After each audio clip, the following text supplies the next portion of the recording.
I've been seeing a lot of posts about Muhammad Ali, his life and legacy and everything on online on Facebook and articles and whatnot. And you got your mix of good and you got your mix of bad, or what I consider bad. Um, you know, People saying they loved him, people saying they hated him.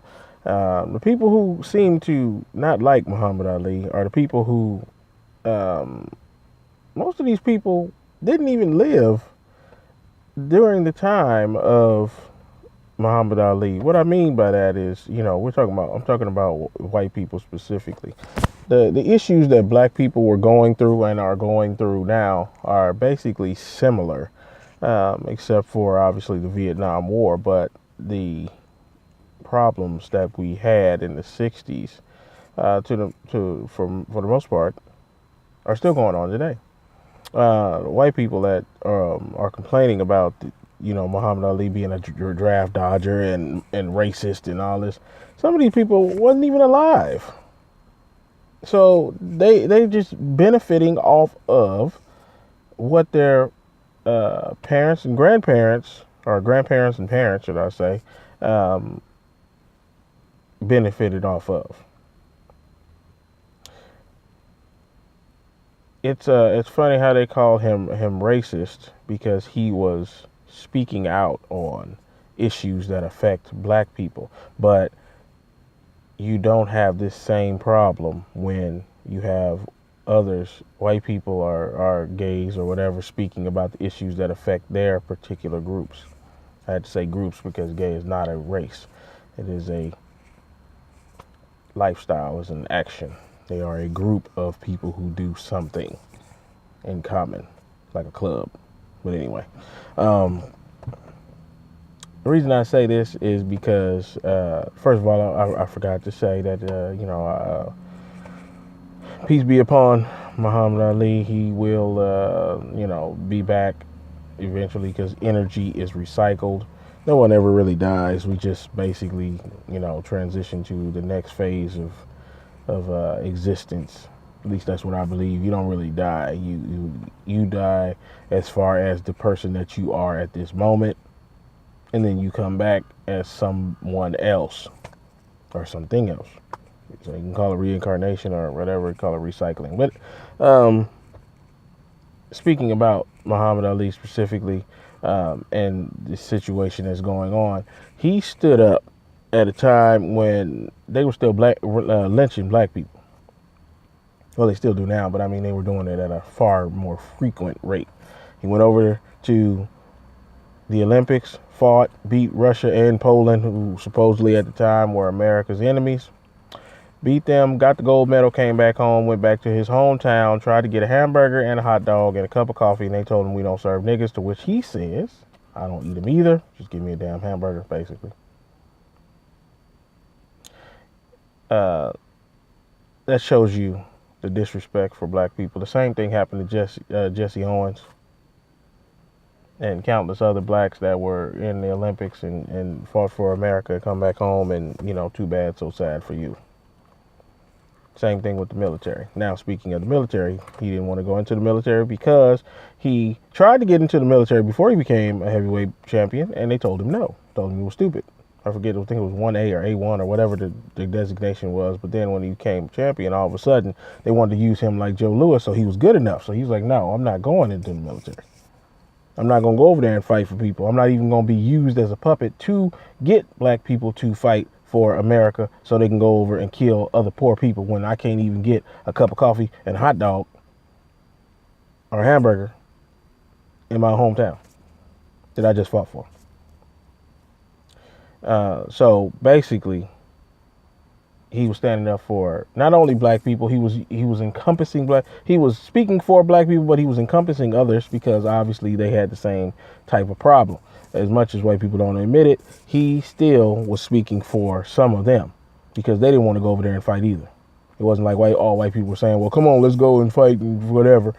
Some of them didn't want to fight. Donald Trump, he got a deferment. A whole lot of people. Look at Congress. It used to be where Congress and the Senate or at least Congress, the Congress and the Senate used to be comprised of a lot of veterans. It's not that many veterans anymore. It's a bunch of cowards up there ready to send somebody else and their children to fight for bullshit that they come up with. Like the president. We haven't had a military president, since Daddy Bush. Can't really call son Bush a veteran because he was just in the reserves. But for argument's sake, he was in the military, so he's a veteran too. So those were the last two military presidents. Speaking about Muhammad Ali and his issue and him fighting for rights of black people in America, we recently had the California primary. Hilary Clinton won. She won because she got a large swath of black and Hispanic vote. Now, a lot of women went out and voted for her, mainly because they want to see a woman in office. That's the stupidest reason in the world to want to vote for somebody just because she's a woman. What if she was a parrot? You want a parrot to be president? And a lot of these black people, anybody that voted for Hillary Clinton, in my opinion, is an idiot. And anybody black that voted for Hillary Clinton is a coon and an idiot, because when her husband was president, she called black and brown people. She said that we were super predators and that we needed to be brought to heel. Now, when you bring something to heel, when you have a dog, you say, heel, boy. Go fetch, boy. Heel, boy. Heel means stop, sit, stay. So what did she wanted to do? She wanted us to stop, sit, and stay in jail or the graveyard. Pick one. She wanted us to be brought to heel. She also worked for Barry Goldwater. He was racist. He was against the Civil Rights Act. One of her first jobs, she was fired from because the lawyer that she worked for said that she was a dishonest woman, that he got rid of her. She defended a rapist and got him, I believe she got him off. I think it was a 14, 15-year-old girl. The man raped her, found sperm in his pants, found sperm and vaginal fluids on his underwear. And Hillary Clinton ripped this girl up on the stand, talking about she wanted it and all this other stuff. So Hillary Clinton is not a good person. So if you wanted her to be president, you are an idiot. You can unfriend me or whatever. I don't really care. Because if you are that stupid, you have children. You have brothers and sisters. I know that, with few exceptions, there are black people in this country who do not have family members that are in jail. But I know you know of someone, family friend, whatever, that has been affected by the crime bill that Bill Clinton put into effect, that she helped get enacted with her super predator comment. Now, what does this have to do with Muhammad Ali? Muhammad Ali was fighting for black rights and black lives at a time when we weren't supposed to. If he was in this time frame, I believe that he would be speaking out against these atrocities that's going on today, because we don't have any black leaders who actually will stand up and say anything. We don't have any black celebrities like Jim Brown and Kareem and Bill Russell and all the other brothers that stood with Muhammad Ali when he said, I'm not going over to Vietnam to fight. We don't have anybody like that. The only people we have is some folks that'll take a picture with their head down or throw their jerseys in the middle of the basketball court because their owner is calling them nigger and everything else, and all they could do is throw their t-shirts down. That's the leadership we have today. And all we have is people that get super happy over a racist woman coming to their neighborhood buying a hamburger. She was at Hawkins Hamburgers in Watts on Tuesday. Her husband was in Watts on Sunday. But she was in Watts on Tuesday trying to drum up support from the Negroes that she won't help do anything in America, but she wants their vote so she can get into office, so she can keep on helping Wall Street. So damn near everybody that lives in Watts, with few exceptions, works at the few businesses that are there. What businesses are there? We got McDonald's, Burger King, because I'm from Watts. McDonald's, Burger King. The biggest employers in Watts are the Watts Healthcare Center, CVS, Food for Less, and Superior Market. Those are the three biggest employers in Watts. Most of those jobs are, just say, $15 and less. I'm just talking about for regular employees.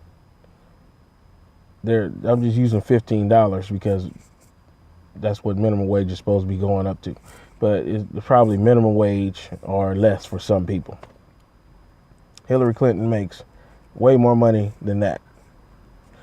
And you want her to be in office so she can continue to make $60,000, $70,000, $100,000 speeches to Wall Street, and you still are living in the projects, which Hawkins Hamburgers is right across from the projects. The picture I saw of Hawkins, of her outside Hawkins Hamburgers, had a picture of the projects right in the back.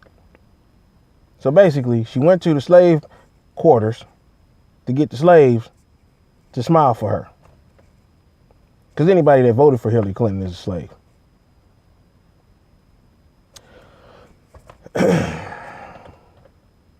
We really need to fix our situation, people. This is really sad. This is really, really sad. We are working against our own best interest. We really are. We need a Malcolm X and a Muhammad Ali today. Because where we are, it's only a matter of time before we go back into the slave quarters ourselves. Till next time, ladies and gentlemen, boys and girls, children of all ages, it's our time now.